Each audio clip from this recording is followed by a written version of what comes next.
Good morning everyone, welcome back to my channel science with Banwada. Last के video lecture में हमने पढ़ा था यूनिट्स के बारे में और आज के इस लेक्चर में हम पढ़ेंगे मेजरमेंट के बारे में। जो क्वांटिटी है उनकी मेजर कैसे की जाती है, जो हमारी फिजिकल क्वांटिटी है उनको हम किस किस तरीके से मेजर कर सकते हैं उसके बारे में आज हम पढ़ेंगे। तो जो मेजरिंग प्रोसेस है उसके अंदर दो स्टेप होते हैं, उनको दो तरह से हम मेजर कर सकते हैं। फर्स्ट है डायरेक्ट मेथड। दो मेथड से हम किसी भी क्वांटिटी को मेजर कर सकते हैं, एक तो डायरेक्ट मेथड है और सेकंड वन है इनडायरेक्ट मेथड।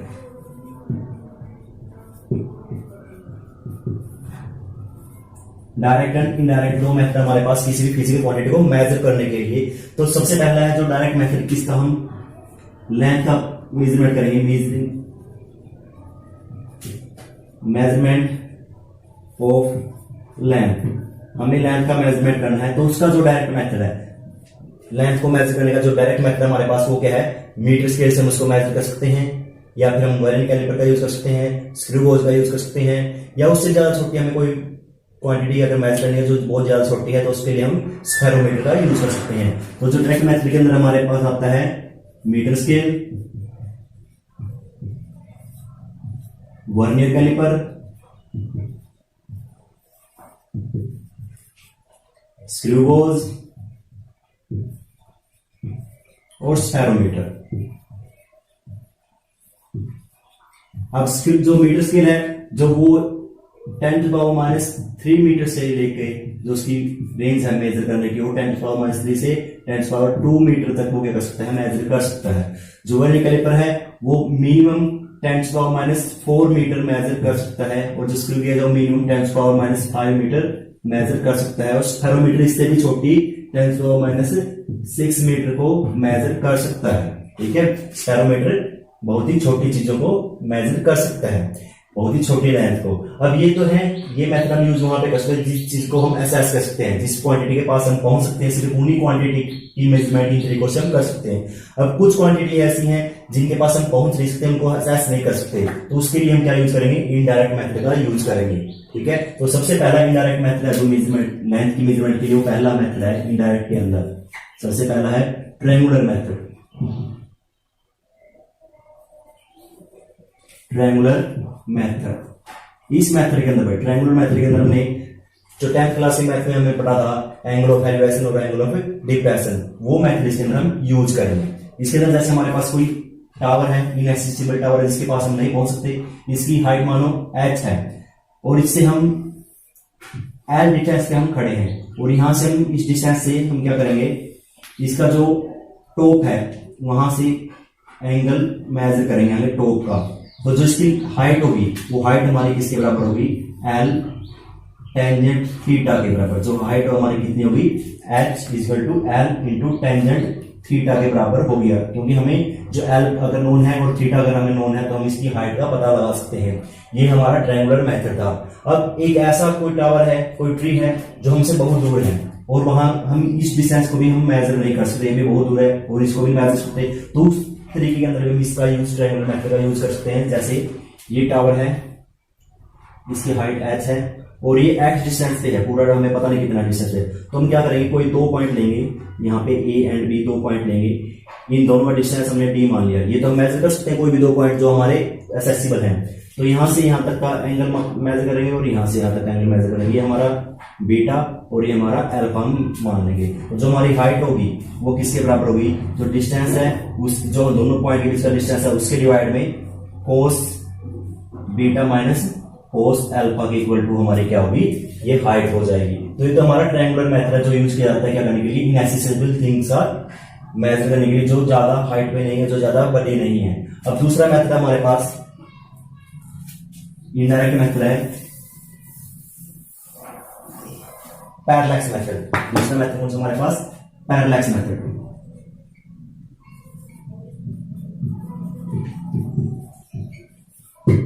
अब यहाँ पे पैरेलैक्स का मतलब क्या होता है, जब हम कोई भी ऑब्जेक्ट है अगर उसको मेजर कर रहे हैं, उसको हम देख रहे हैं, उसको ऑब्जर्व कर रहे हैं, ठीक है, उसको हम इजीली, जैसे मैंने ये पेन पकड़ा है, ये मार्कर पकड़ा है, अगर इसको मैं एक लेफ्ट आई से देखता हूं और फिर राइट आई से देखता हूं, तो जिसका पीछे बैकग्राउंड है वो क्या हो जाता है, चेंज हो जाता है। इसके रिस्पेक्ट में इसके पीछे बैकग्राउंड क्या हो जाता है, चेंज होता है। और जो ये चेंज होना बैकग्राउंड का रिस्पेक्ट टू द ऑब्जेक्ट, इसी को पैरेलैक्स बोला जाता है। ठीक है। और जैसे ये मार्कर यहाँ पे रखा है, ये मार्कर यहाँ पे रखा है, ये यहाँ से मैंने इसको देखा, एक बार यहाँ से देखा और एक बार यहाँ से देखा, दो डिस्टेंस से देखा, इसका बैकग्राउंड चेंज हो गया है। तो जो ये दो अलग अलग पॉइंट है जहां से मैंने इसको देखा है, ऑब्जर्व किया है, तो इन दोनों के बीच का जो डिस्टेंस है, इन दोनों के बीच का डिस्टेंस है उसको बोला जाता है बेसिस।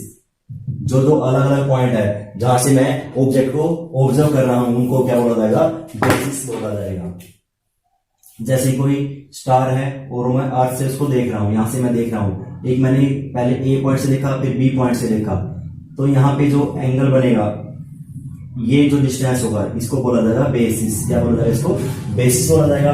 और जो एंगल यहाँ पे बनेगा, यहाँ पे बनेगा, उसको बोला जाएगा पैरेललिटिक एंगल। और इस एंगल को हम मेजर कर सकते हैं कैसे, अब देखो यहाँ से हम इस एंगल को मेजर कर सकते हैं, θ1 एंगल हमारे यहाँ बनेगा और θ2 एंगल यहाँ पे बनेगा। अब जो ये एंगल होगा दोनों का क्या होगा, जोड़, दोनों को अगर सम कर देंगे तो इस एंगल के बराबर हो जाएगा। और यहाँ से हम क्या निकाल सकते हैं, इस डिस्टेंस को, ये जो डिस्टेंस है इस पॉइंट का, यहाँ से जहां हम खड़े हैं उसको डिस्टेंस को हम मेजर कर सकते हैं पैरेलैक्स मेथड के द्वारा। वो कैसे होगा, हमें पता है जो एंगल होता है वो किसके बराबर होता है, r बाय रेडियस। अब वो डिस्टेंस तो हमने रेडियस मान लिया और इसको बेसिस को मान लिया हमने r, ठीक है, बेसिस को हमने क्या मान लिया r। तो हमने जो डिस्टेंस है ये मेजर करना, तो हम क्या लिख सकते हैं, बेसिस डिवाइड बाय थीटा, क्या निकल जाएगी हमारी जो रेडियस है, मतलब जो हमारा डिस्टेंस है, जो किसी स्टार का डिस्टेंस है या किसी भी एस्ट्रोनॉमिकल बॉडी का डिस्टेंस है, उसको हम मेजर कर सकते हैं क्या करके, अगर हमें बेसिस का पता है और अगर हमें इस एंगल का पता है तो हम क्या कर सकते हैं, इसको निकाल सकते हैं। ये हमारा पैरेलैक्स मेथड है। और पैरेलैक्स मेथड के द्वारा हम जो मून है उसका डायमीटर मेजर कर सकते हैं और जो स्टार्स हैं उनका डिस्टेंस भी हम इसके द्वारा मेजर कर सकते हैं। ये हमारा इनडायरेक्ट मेथड था क्या करने का, डिस्टेंस को मेजर करने का या फिर लेंथ को मेजर करने का। हमारे पास और भी बहुत से तरीके हैं डिस्टेंस को मेजर करने के। एक हमारे पास होता है इको मेथड। इको मेथड के अंदर क्या होता है, भाई कोई डिस्टेंस पे कोई ऑब्जेक्ट रखा है, उसके पास कोई सिग्नल भेजा जाता है और जब वो उस पर टकरा के वापस हमारे तक पहुंचेगा उसको हम क्या बोलेंगे, इको बोलेंगे। और उस डिस्टेंस को हम मेजर, मान लो टी टाइम, यहाँ पे कोई हिल है, यहाँ पे पहाड़ी है, हम यहाँ खड़े हैं, यहां से हमने सिग्नल भेजा, वो सिग्नल टकरा के वापस आया और उसको टाइम लगा, टी टाइम लगा। तो जो डिस्टेंस है यहां से यहां तक का डिस्टेंस कवर करने में उसको टाइम कितना लगा, हाफ टाइम लगा। तो वापस आने में टी लगा, तो ये डिस्टेंस मेजर करने में तो कितना लगेगा, टी टाइम लगेगा, टी बाई 2 टाइम लगेगा। तो यहां से हम क्या निकाल सकते हैं, जैसे हमने सिग्नल भेजा है, साउंड भेजी, तो साउंड की हमें पता है वेलोसिटी कितनी है, 344 मीटर पर सेकंड क्या है वेलोसिटी है हवा के अंदर। तो अगर हम यहाँ पे साउंड भेजते हैं एज ए इको, हम उसको रिसीव करते हैं, तो टी बाई 2 टाइम वो वापस आ जाएगी और यहाँ से हम डिस्टेंस पता लगा सकते हैं। डिस्टेंस कितने बराबर होता है, जो स्पीड है 344 इंटू जो टाइम लगा है टी बाई 2, उसको हम करके क्या निकाल सकते हैं, इसका डिस्टेंस निकाल सकते हैं। हमारा इको मेथड है, इको मेथड के द्वारा हम कर सकते हैं। और जो echo method, same echo method based है हमारा राडार। राडार का मतलब होता है sound navigation and ranging, sound navigation and ranging radar का मतलब होता है। अब राडार क्या करने के लिए होता है, जो स्काई है उसके अंदर जो एरोप्लेन है उसका डिस्टेंस और उसकी पोजीशन का पता लगाने के लिए यूज किया जाता है। पहले राडार में जहां पे राडार स्टेशन है वहां से एंटीना द्वारा वहां पे सिग्नल भेजा जाता है, जो वो सिग्नल वहां टकरा के वापस आएगा, ठीक है, जो वापस आएगा तो उससे उसका टाइम कैलकुलेट किया जाता है, कितने टाइम में वो आया है और उससे हम उसका डिस्टेंस कैलकुलेट कर सकते हैं। लेकिन अभी ध्यान रखना इसके अंदर हम 344 लेंगे। यहाँ पे जो सिग्नल है वो इलेक्ट्रोमैग्नेटिक सिग्नल होता है, रेडियो सिग्नल होता है, जो लाइट की स्पीड के साथ मूव करता है, जो स्पीड होती है 3 × 10⁸ मीटर पर सेकंड। ये हमारा इको मेथड है। ये तो हो गए हमारे लार्ज डिस्टेंस, ये तो हमारे हो गए लार्ज डिस्टेंस। अब अगर हमें कोई स्मॉल डिस्टेंस मेजर करना है तो उसके लिए कौन से क्या यूज करेंगे, उसके लिए स्मॉल डिस्टेंस को मेजर करने के लिए हमारे पास मेथड है जो डायरेक्ट मेथड है, उसके अंदर तो हम यूज करते हैं भाई माइक्रोमीटर का। किसका यूज करते हैं, माइक्रोमीटर का, जो कि एक माइक्रोमीटर किसके बराबर होता है, माइक्रोन का हम यूज करते हैं। और माइक्रोन किसके बराबर होता है, 10⁻⁻⁶ मीटर के बराबर होता है। फेरोमीटर का यूज कर सकते हैं इसके बारे में, ठीक है। और अगर उससे छोटा डिस्टेंस में मापना है तो हम नैनोमीटर का यूज कर सकते हैं, नैनोमीटर का। नैनोमीटर के अंदर डिस्टेंस होता है, 1 नैनोमीटर होता है 10⁻⁹ मीटर के इक्वल, ठीक है। अगर इससे भी छोटे हमने डिस्टेंस मेजर करना, जैसे किसी न्यूक्लियस का साइज, तो वो क्या होता है, फर्मियोन, फर्मी के बराबर होता है 1 फर्मीमीटर, और इज इक्वल टू 10⁻15 मीटर के इक्वल होता है। ये तो बात हो गई डायरेक्ट मेथड की। अगर इससे भी छोटा है, जैसे हमने इसको मेजर करना है, इसको मेजर करने के लिए तो हम क्या यूज कर सकते हैं, कोई स्केल हमारे पास नहीं है जो क्रॉस सेक्शन है, तो उसके लिए हम इनडायरेक्ट मेथड का यूज करेंगे। और इनडायरेक्ट मेथड हमारे पास कौन कौन से हैं, तो पहला इनडायरेक्ट मेथड हमारे पास स्मॉल एरिया को, स्मॉल डिस्टेंस को मेजर करने के लिए, वो हमारा Avogadro method, Avogadro method. Avogadro method के अकॉर्डिंग क्या था, जो टोटल वॉल्यूम है किसी सब्सटेंस की, टोटल वॉल्यूम है किसी सब्सटेंस की, उसके अंदर जो एटॉमिक वॉल्यूम होती है वो उसका 2/3 होती है। जो टोटल वॉल्यूम है उसका 2/3 क्या होती है, इसकी एटॉमिक वॉल्यूम, एटॉमिक वॉल्यूम। ठीक है, यहां से हम क्या निकाल सकते हैं, इसका रेडियस एटोमेट्रिक के अलग है हमारा Rutherford alpha scattering experiment. Rutherford का मेथड था, जो अल्फा स्कैटरिंग एक्सपेरिमेंट था, उसके अंदर हम क्लोजेस्ट अप्रोच को पता लगा सकते हैं, क्लोजेस्ट अप्रोच कितनी है, उससे हमें किसका पता चल जाएगा, न्यूक्लियस के साइज का पता चल जाएगा। ठीक है, और हम किसी मॉलिक्यूल का साइज भी पता लगा सकते हैं, किसी मॉलिक्यूल का साइज भी हम पता लगा सकते हैं इनडायरेक्ट मेथड के द्वारा। उसके लिए क्या यूज करेंगे, जैसे हमें ओलिक एसिड के मॉलिक्यूल का अगर साइज हम पता लगाते हैं, किसका, ओलिक एसिड। ओलिक एसिड एक सोपी मटेरियल होता है, सोप के जैसा होता है। सबसे पहले हमें क्या करना है, उसका सॉल्यूशन बनाना 1/500 cc सॉल्यूशन हमें तैयार करना है उसका, एल्कोहल के साथ, किसी साथ, एल्कोहल के साथ। ठीक है, फिर हम क्या करेंगे, इसको एक पानी के ऊपर डालेंगे, पानी के ऊपर इसके एक बूंद डालेंगे, उससे क्या हो जाएगा, जो अल्कोहल तक चला जाएगा, उसके अंदर सिर्फ क्या रह जाएगा, ओलिक एसिड रह जाएगा, और उसकी एक पतली सी फिल्म बन जाएगी, एक पतली सी फिल्म बन जाएगी। और उसकी थिकनेस अगर हम मेजर कर सकते हैं, अगर उसकी थिकनेस है तो उससे हम क्या कर सकते हैं, उसका रेडियस निकाल सकते हैं, क्योंकि उसके अंदर सिर्फ एक ही मॉलिक्यूल होगा और उसका हम रेडियस हम निकाल सकते हैं। ये हमारा था ओलिक एसिड को मेजर करने का तरीका है। ये तो थी मेजरमेंट ऑफ लेंथ के बारे में। अगर हम किसी छोटे एरिया की बात कर रहे हैं, एरिया को मेजर कर सकते हैं। जो बड़ा एरिया है, लार्ज एरिया, उनको हेक्टेयर में, माइल्स में, हम एकड़ में और हेक्टेयर में हम मेजर कर सकते हैं। और जो स्मॉल एरिया है, जैसे न्यूक्लियर क्रॉस सेक्शन है, न्यूक्लियर क्रॉस सेक्शन है जो, उसको हम मेजर करते हैं किसके अंदर, बार के अंदर भी। बहुत ज्यादा छोटी क्वांटिटी है बार, और 1 बार इक्वल टू होता है 10⁻⁻28 मीटर के इक्वल। तो बहुत ही छोटी क्वांटिटी को हम बार में मेजर करते हैं, किसकी, एरिया की क्वांटिटी है। अब बात है किसकी, मास की। अगर हम मास का मेजरमेंट कर रहे हैं, जो लार्ज मासेज है उनको हम किलोग्राम में, टन में, क्विंटल में, हम इसको स्लग में और पॉइंट्स में इसको माप सकते हैं। ये तो हमारे डायरेक्ट मेथड है। अगर हम वेरिएशन होती है मास की वेरिएशन कहां से होती है, 10⁻26 से लेकर किलोग्राम से लेकर 10⁻28 किलोग्राम तक वेरी करती है। ये मास है यूनिवर्स का अप्रोक्सीमेट, और ये किसका है, इलेक्ट्रॉन का मास हमारा है। तो मास वेरी करता है हमारे यहां से यहां तक।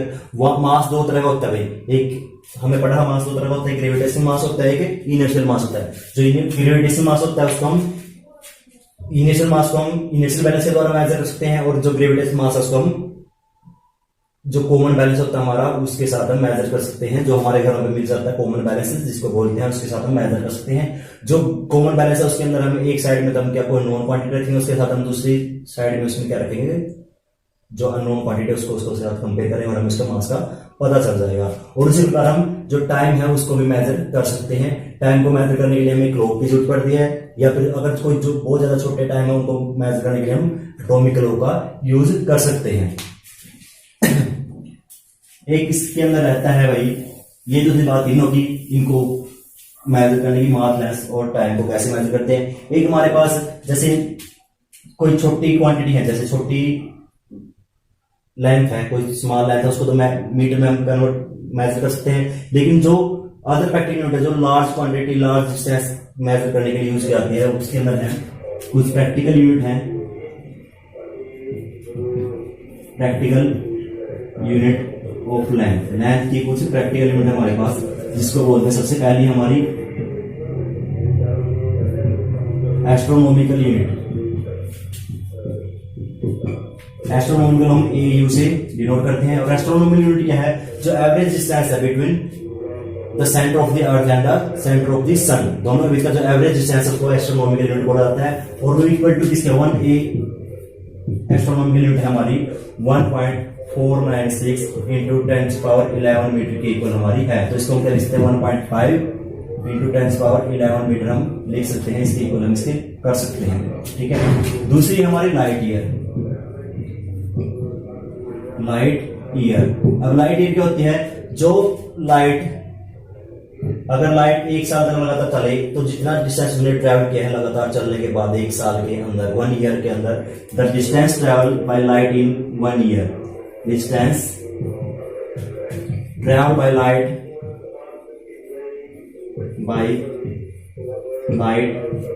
इन अ ईयर, एक साल में जितना वो डिस्टेंस ट्रैवल करती है उसको बोला जाता है 1 लाइट ईयर। क्या बोला जाता है? 1 लाइट ईयर। और 1 लाइट इक्वल किसको होता है? हमें पता है भाई, जो डिस्टेंस कितना कवर करेगी वो एक सेकंड में डिस्टेंस कवर करती है हमारा लाइट इतना में, और एक साल के अंदर इतना करेगी।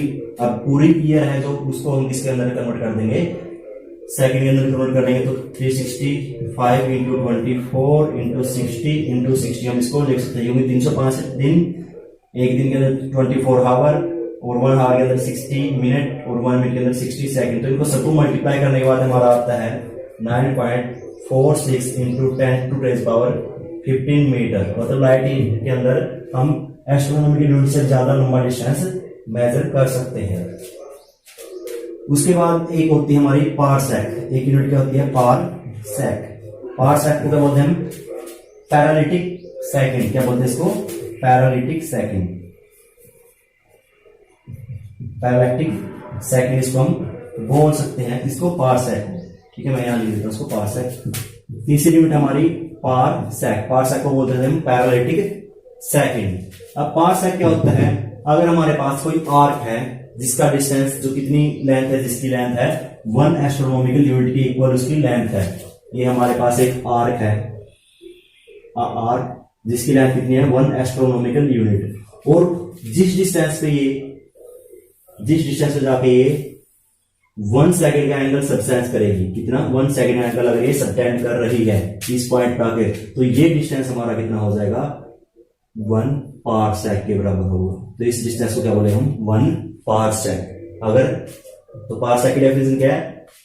Arc equal to the 1 astronomical unit. अगर एक एस्ट्रोनॉमिकल यूनिट के बराबर की कोई आर्क हमारे पास, तो वो हमारी अगर वो जिस डिस्टेंस से जाकर 1 सेकंड का एंगल बनाएगी, भाई जिस डिस्टेंस से जाकर वो 1 सेकंड एंगल सबटेंड करेगी, तो उस डिस्टेंस को क्या बोला जाएगा? 1 पारसेक बोला जाएगा। और 1 पारसेक की वैल्यू कितनी होती है? 3.1 इंटू 10⁻16 मीटर। ये 1 पारसेक की वैल्यू होती है। और जो मास है उसको मेजर करने के लिए छोटी छोटी यूनिट क्या होती है? एटॉमिक मास यूनिट, जो सबसे छोटी होती है उसके अंदर एटम का जो मास हम मेजर कर सकते हैं।